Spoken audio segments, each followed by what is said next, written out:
MP Congress के सामने नई चुनौती। सर्वे के आधार पर जिताऊ कैंडिडेट के चयन पर पार्टी में ही उठने लगे सवाल। 2018 की तर्ज पर पीसीसी चीफ उपचुनाव के लिए करा रहे सर्वे के आधार पर टिकट वितरण की बात से कांग्रेस नेता कार्यकर्ता नाराज।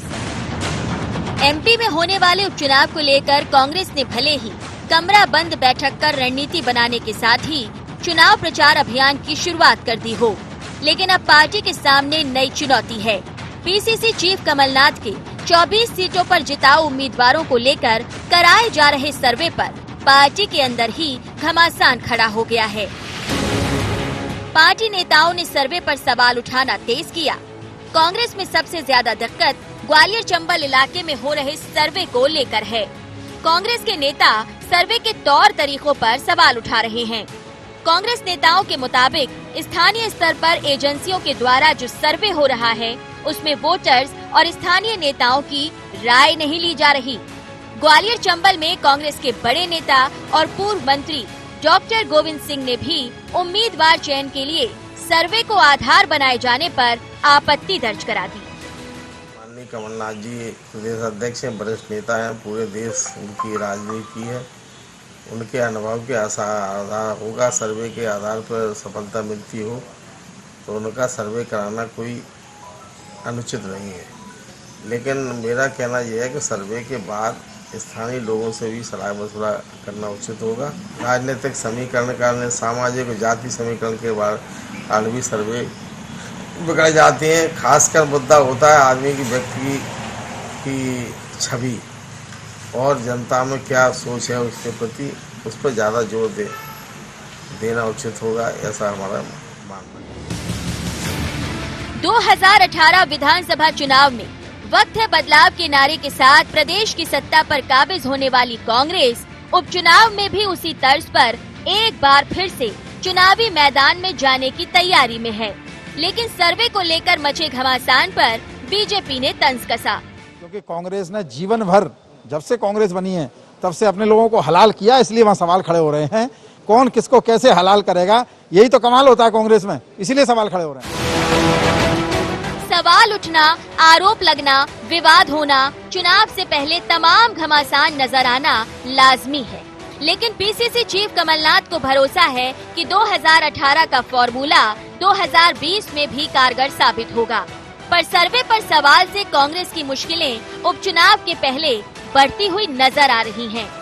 ऐसे में कमलनाथ कैसे पार्टी में सर्वे सवाल और बवाल को कंट्रोल करते हैं, ये आने वाला समय बताएगा। IND 24 के लिए आकाश सेन की रिपोर्ट।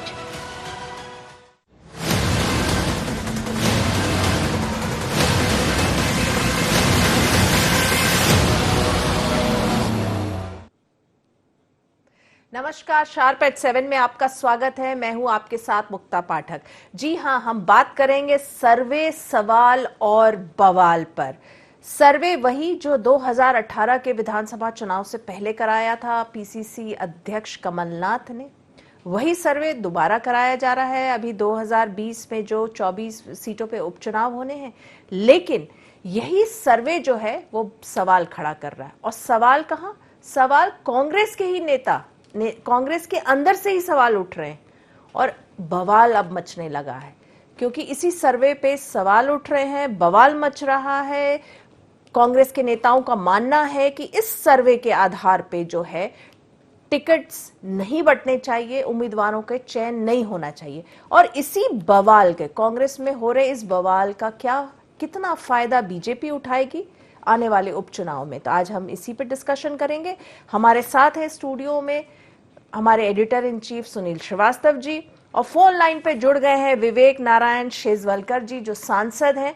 आप सबका शार्प एट 7 में बहुत बहुत स्वागत है। सबसे पहले तो आप ही के पास आऊंगी। विवेक जी, क्या कहेंगे आप, जिस तरह से बवाल हो रहा है कांग्रेस के अंदर, जो सर्वे करा रहे हैं कमलनाथ, तो आपको क्या लगता है इसका कितना फायदा आने वाले समय में बीजेपी को मिल पाएगा?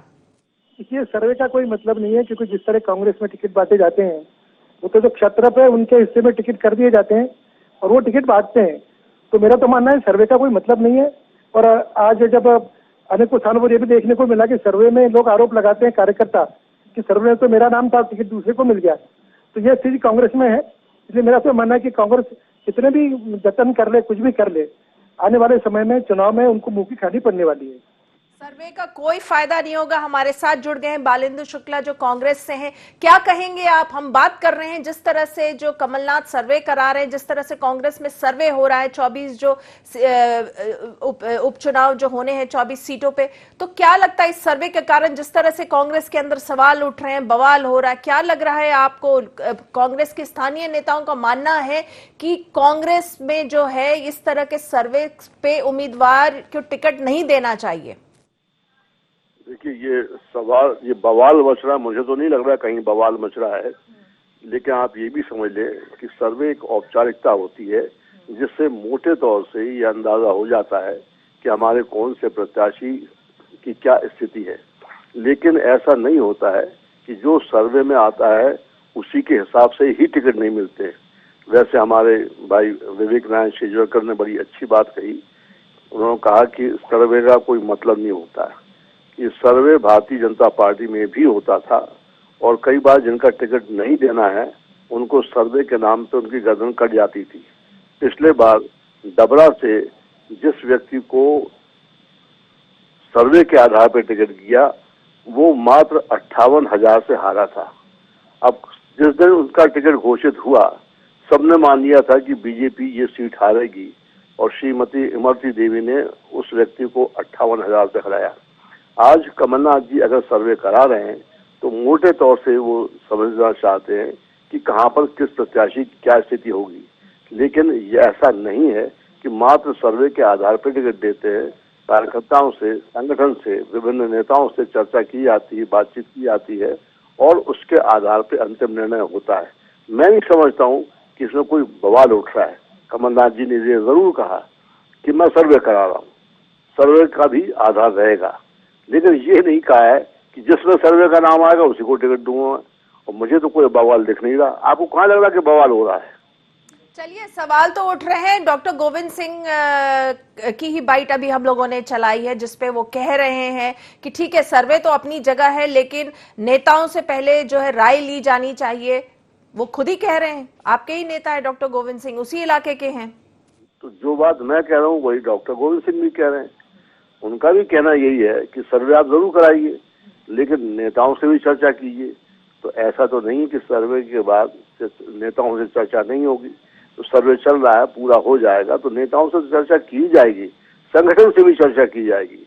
जैसा मैंने पहले कहा स्थिति वही है, वही डॉक्टर गोविंद सिंह भी कह रहे हैं। जी चलिए, क्या ऐसा है जैसा आपने कहा कि कई बार जो आप ही ने एग्जाम्पल अभी दिया कि सर्वे में नाम आ जाए, अगर नहीं आता है तो और उसको उम्मीदवार को टिकट नहीं मिलती, निपटा दिया जाता है, तो क्या कुछ स्थानीय नेताओं को ऐसा लग रहा है कि उन सर्वे के माध्यम से उनको टिकट ना मिले इसलिए इस तरह के सवाल उठ रहे हैं?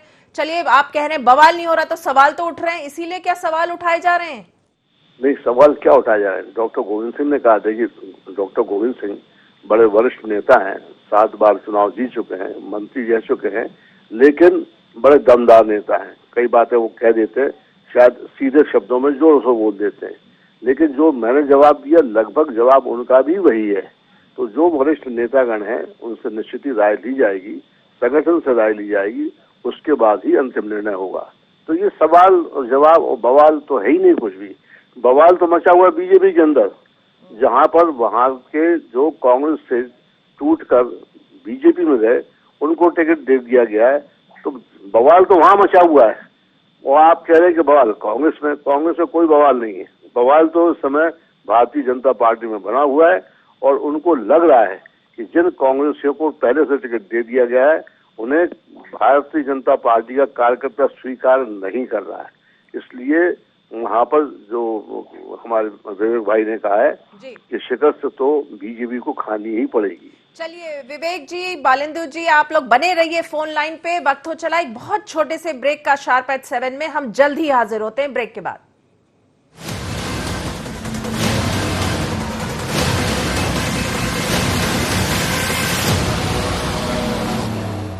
बाबा इलायची को जैसे ही चखा तो लगा कि लाइफ के हर टेस्ट में होना चाहिए प्लेजर।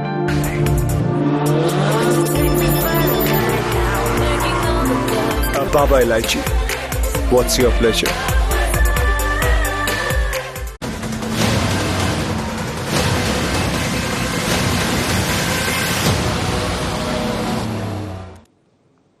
ब्रेक के बाद आप सबका एक बार फिर से स्वागत है। हम बात कर रहे हैं सर्वे, सवाल और बवाल पे। चलिए आपके पास आऊंगी। सुनील जी, आप क्या कहेंगे?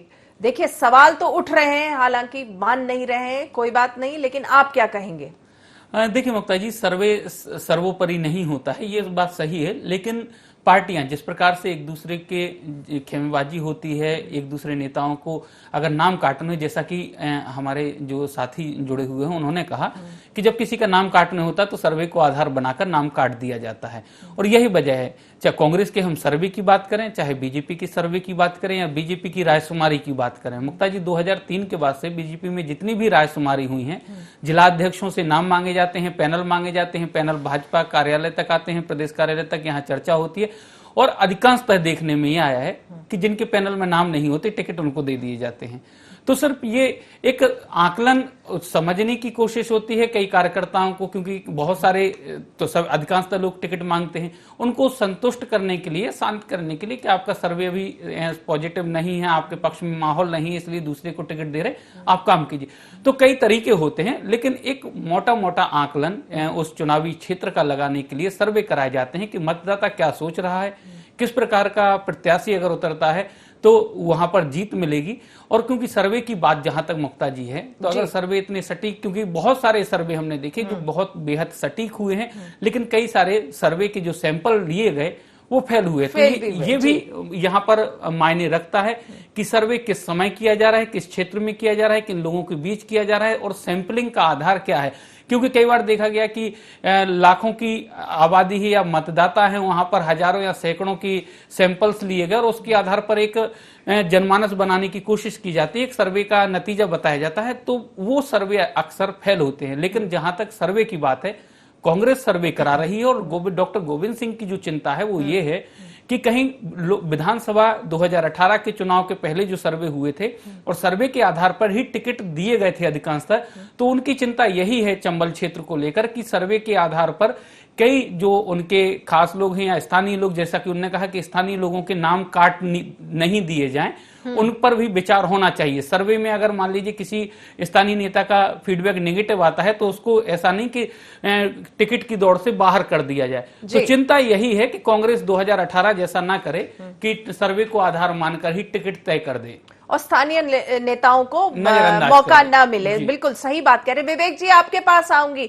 देखिए, बीजेपी भी कई बार जो है सर्वे कराती है, अभी भी कराती है, लेकिन क्या आप इस बात से इत्तेफाक रखते हैं कि सर्वे में जो है, सर्वे एक तरह का जो होता है कि सर्वे कर लिया और उसमें जो है जिस कैंडिडेट को नाम ना, जिसको टिकट ना देना हो, उसको कह दिया जाए कि भाई सर्वे में आपका सर्वे सही नहीं आ रहा है?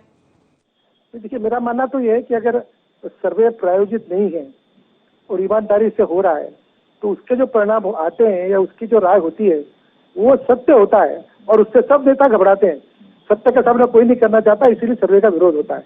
दूसरी बात एक और मैं कहना चाहता हूँ, जहाँ तक बीजेपी का सवाल है, बीजेपी लगातार पिछले 3 चुनाव से लगातार जीतती आ रही है। इस बार भी ये बात अलग है कि सीटें हमारी कम हुई थी, पर फिर भी वोट परसेंट हमारा बढ़ा है। तो कुल मिलाकर के भारतीय जनता पार्टी की जो उम्मीदवार चयन करने की जो पद्धति है, सर्वे कर लें, फिर लोगों से बातचीत कर लें, रायशुमारी कर लें, मेरे ख्याल से सबसे अच्छी जो पद्धति बीजेपी की है, रही है, आगे भी रहेगी। और यही कारण है कि हमेशा बीजेपी के पक्ष में परिणाम रहे हैं। जहाँ तक अभी इन उपचुनाव का सवाल है, नरेंद्र भाई साहब कह रहे थे, हमारे यहाँ बवाल की बात कोई प्रश्न ही नहीं उठता। हमारे यहाँ कैंडिडेट पहले से तय है और तैयारी प्रारंभ हो चुकी है। मंडल स्तर पर, वार्ड स्तर पर, बूथ स्तर पर भाजपा का संगठन पूरी तरह सक्रिय हो चुका है। तो मेरा मानना है कि बीजेपी को इसके बारे में सोचने की कोई जरूरत नहीं है। कांग्रेस अपना घर पहले देखे और तय करे कि उनको क्या करना है, सर्वे करना है कि बिना सर्वे के टिकट देना है, कि सर्वे के बाद भी जिनको मतलब कहा जाए कि उनको टिकट मिल सकता है, उनको टिकट नहीं देना, काटना, ये सारी कांग्रेस की अंदरूनी कलह और उनकी आपसी खींचतानी की बातें हैं। इसके बारे में कोई टिप्पणी नहीं करना जी चाहता। बालेंद्र जी आपके पास आऊंगी। देखिए अभी इन्होंने भी, विवेक जी ने भी ये माना कि देखिए घबराते हैं नेता लोग, सर्वे से घबराते हैं कि कहीं सच्चाई ना सामने आ जाए। चलिए एक पहलू ये भी है कि सर्वे में अगर सर्वे का बहाना करके टिकट ना दिया जाए, लेकिन ये भी तो दूसरा पहलू ये भी तो है ना कि अगर सर्वे वाकई सर्वे हुआ और सही ना आए तो उससे भी तो नेता घबराते कि भाई उनकी पोल खुल जाएगी, उनको टिकट नहीं मिलेगी। क्या इसलिए कांग्रेस के अंदर इस सवाल उठ रहे हैं जो कमलनाथ जी सर्वे करा रहे हैं? देखिए, ये विवेक जी हमारे बड़े अच्छे मित्र हैं, लेकिन जितनी बात वो बता के कह रहे हैं वो एक राजनेता के रूप में कह रहे हैं। वैसे तो विवेक जी बड़े सरल और बड़े अच्छे मित्र हैं हमारे, लेकिन यहाँ दिक्कत घबराहट नहीं। आपने एक बात को यूं पकड़ लिया कि किसी की गर्दन काटनी हो तो सर्वे का नाम ले लिया जाता। प्रश्न ये नहीं है। अभी जो हमारे सुनील भाई ने कहा कि मोटे तौर से अंदाजा लगाया जाता सर्वे के माध्यम से कि उस विधानसभा सीट के अंदर क्या स्थिति है, किस जाति के लोग हैं, क्या सोच रहे हैं, किस पार्टी के बारे में क्या सोच रहे हैं। वहाँ के जो स्थानीय नेतागण, टिकट मिलेगा तो स्थानीय को मिलेगा, बाहर को तो टिकट मिलता नहीं है। तो जो स्थानीय 4, 5, 6 व्यक्ति होते हैं उनके बारे में भी सर्वे कराया जाता है। तो उन 4, 5, 6 में सर्वे के आधार पर एक मोटा अंदाजा हो जाता है कि पहला, दूसरा, तीसरा, चौथा कौन आने की संभावना है। तो जरूरी नहीं कि सर्वे में जिसका नंबर 1 दिया हो टिकट उसी को दिया जाए, 2 को भी दिया जा सकता है, 3 को भी दिया जा सकता है, लेकिन एक मोटा आधार बन जाता है सर्वे के आधार से। उसके बाद तो अंततोगत्वा पार्टी अपने विवेक से, अपने नेताओं के संपर्क से, उनसे चर्चा करने के बाद भी अंतिम निर्णय लेता है। अभी विवेक जी ने कहा कि हम पूरी तरह तैयार हैं। लोकसभा में 303 सीटें मिली, उसके बाद जितने भी प्रदेशों में चुनाव हुए कहीं पर भी भारतीय जनता पार्टी अपनी सरकार नहीं बना पाई। क्या हुआ? उनके कार्यकर्ता तैयार थे, बूथ स्तर तक तैयार थे, सर्वे ने किया कि नहीं किया भगवान जाने, लेकिन लगातार लोकसभा के चुनाव के बाद जितने भी विधानसभा के चुनाव हुए हर जगह भारतीय जनता पार्टी को शिकस्त खानी पड़ी। यही स्थिति अभी भी है। पिछले चुनाव में छत्तीसगढ़ में कांग्रेस की सरकार बनी, मध्य प्रदेश में कांग्रेस की सरकार बनी, राजस्थान में कांग्रेस की सरकार बनी। ये जरूर है कि मध्य प्रदेश में थोड़ी पतली सरकार बनाई। उस पतली सरकार का फायदा ज्योतिरादित्य सिंधिया ने उठाया और अपने कुछ विधायकों के साथ भारतीय जनता पार्टी में मिल गए। जनता से चुनी हुई सरकार ये भी नहीं, सरकार तो चुनी गई थी कांग्रेस पार्टी की, लेकिन अगर ज्योतिरादित्य सिंधिया ये धोखा न देते तो कांग्रेस की ही सरकार बनी हुई थी। तो विवेक जी का ये कहना कि उनके यहाँ टिकट बड़े अच्छी तरह दिए जाते हैं, उनके यहाँ सर्वे होता कि नहीं होता तो है, मैं भी जानता हूँ क्योंकि मैं भी कुछ समय तक भारतीय जनता पार्टी में रहा हूँ। लेकिन जिस प्रकार से टिकट बांटे गए उससे लगता है कि वहां पर इस सर्वे की कोई ज्यादा औचित्य नहीं होता, और इसीलिए भारतीय जनता पार्टी राज्यों में हारती चली जा रही है। और मैं समझता हूँ कि अगर यही स्थिति रही तो अब धीरे धीरे भारतीय जनता पार्टी के पांव उखड़ जाएंगे। चलिए, लेकिन आपको क्या लग रहा है बालेंद्र जी, आप ग्वालियर चंबल संभाग में 2018 में जो कांग्रेस को सीट्स मिली थी वो तो कहीं ना कहीं उसमें सिंधिया का इफेक्ट था। अब वही सिंधिया जो है बीजेपी में है। सिंधिया का इफेक्ट बिल्कुल नहीं था। अगर सिंधिया का इफेक्ट होता तो सिंधिया 1.25 लाख वोट से अपने घर में गुना शिवपुरी में कैसे आ जाते, जब उनका इफेक्ट जबरदस्त था पूरे ग्वालियर चंबल संभाग में और खुद हार गए। तो ये कहना नितांत गलत है, और शायद भारतीय जनता पार्टी भी इस भ्रम में है कि उनका इतने लोकप्रिय थे कि उन्होंने अपने दल में ले लिया। हकीकत ये है कि उनको अपनी सरकार बनानी थी और सरकार बनाने के लिए उन्होंने सिंधिया का सहारा लिया।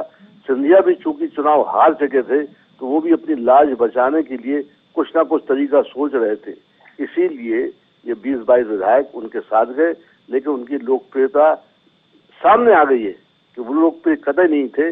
कई अन्य कारणों से कांग्रेस पार्टी इस इलाके में जीती थी, और आने वाला चुनाव बता देगा कि जिस आधार पर लोगों को टिकट दिए गए हैं इनको आम जनता नकारेगी, कांग्रेस पार्टी फिर से सरकार बनाएगी और भारतीय जनता पार्टी को फिर से शिकस्त खानी पड़ेगी। चलिए विवेक जी आपसे पूछ लेती हूँ, आप इत्तेफाक रखते हैं बालेंद्र जी के बात से?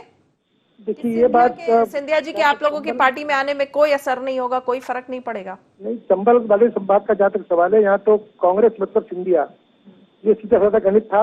और जैसा कि शुरू में मैंने बताया कि 2018 में जो टिकट बटे थे वो यहाँ के संभाग के सारे लगभग टिकट जो है वो सिंधिया जी के जिम्मे थे, और सिंधिया जी चुनाव जीत गए, कांग्रेस यहाँ पर चुनाव जीत गई। अब ये कह देना कि सिंधिया जी का असर नहीं था, मैं तो शायद इसको बिल्कुल सही नहीं मानता। पर एक बात और है, इस अंचल में Congress minus Scindia is big zero. और आज जब सिंधिया कांग्रेस के साथ नहीं है, भारतीय जनता पार्टी के हमारे नेता है वो, तो आज कांग्रेस से किसी प्रकार की अपेक्षा इस क्षेत्र से जीत की करना मेरा मानना है मुंगेर लाल के सपने जैसा है। आज कांग्रेस यहाँ पर पूरी तरह साफ है और मुझे पूरा भरोसा है कि आने वाले चुनाव में इस अंचल की सारी सीटें हम जीतेंगे और कांग्रेस को करारी शिकस्त यहाँ पर सहन करनी पड़ेगी। चलिए सुनील जी, आप क्या कहेंगे? आपने सुना, देखिए सर्वे दोनों पहलू है सर्वे के, और उसके बाद सिंधिया इफेक्ट। क्या लग रहा है आपको? कांग्रेस कह रही है कि सिंधिया जाने से कोई असर नहीं होगा, बीजेपी मान रही है कि नहीं, उनको जो है सिंधिया आने से उनको पूरा फायदा हुआ। आप कैसे देख रहे हैं? देखिए मुक्ता जी, राजनीति में अगर हम बात करें तो सर्वे की इतर अगर हम बात करें तो जो चेहरे की बात हो रही है कि सिंधिया का इफेक्ट था कि नहीं।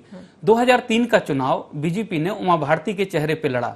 कुछ राजनीतिक मतभेद और पार्टी के अंदर मतभेद होने के बाद उमा जी ने इस्तीफा दिया, रामरोटी यात्रा निकाली और उसके बाद उमा जी ने खुद की पार्टी बनाई।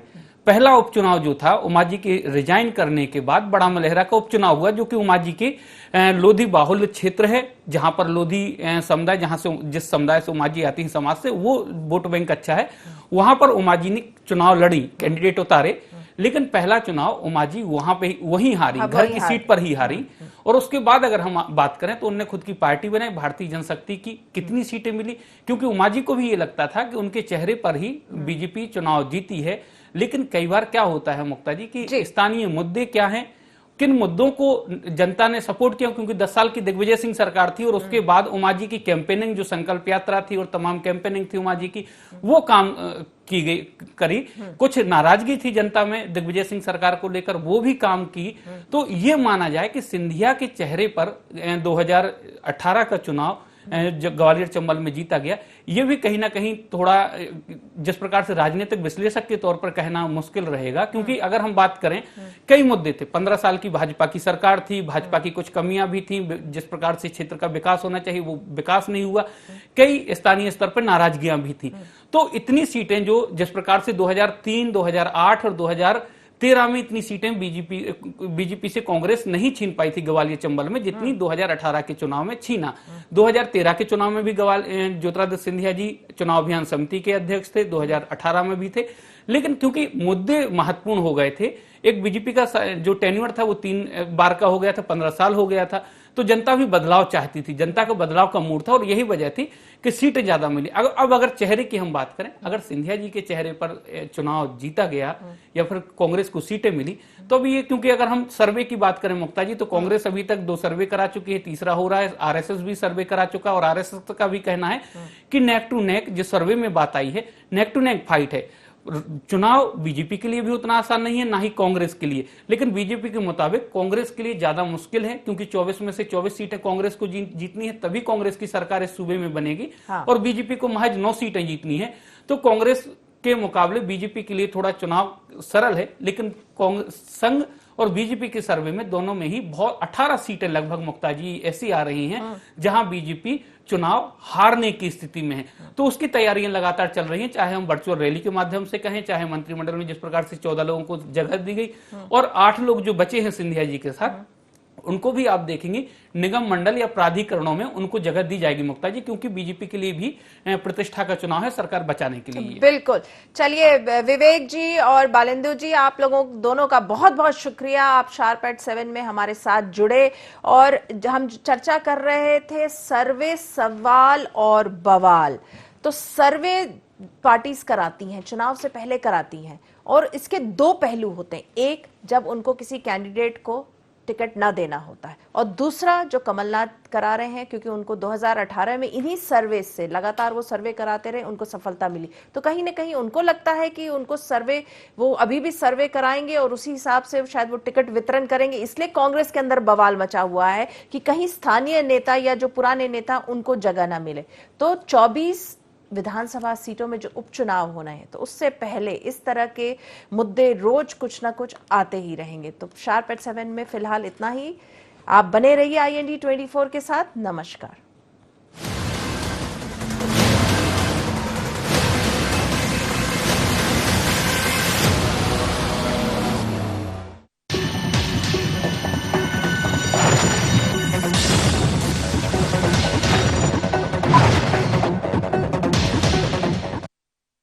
बाबा इलायची को जैसे ही चखा तो लगा कि लाइफ के हर टेस्ट में होना चाहिए प्लेजर।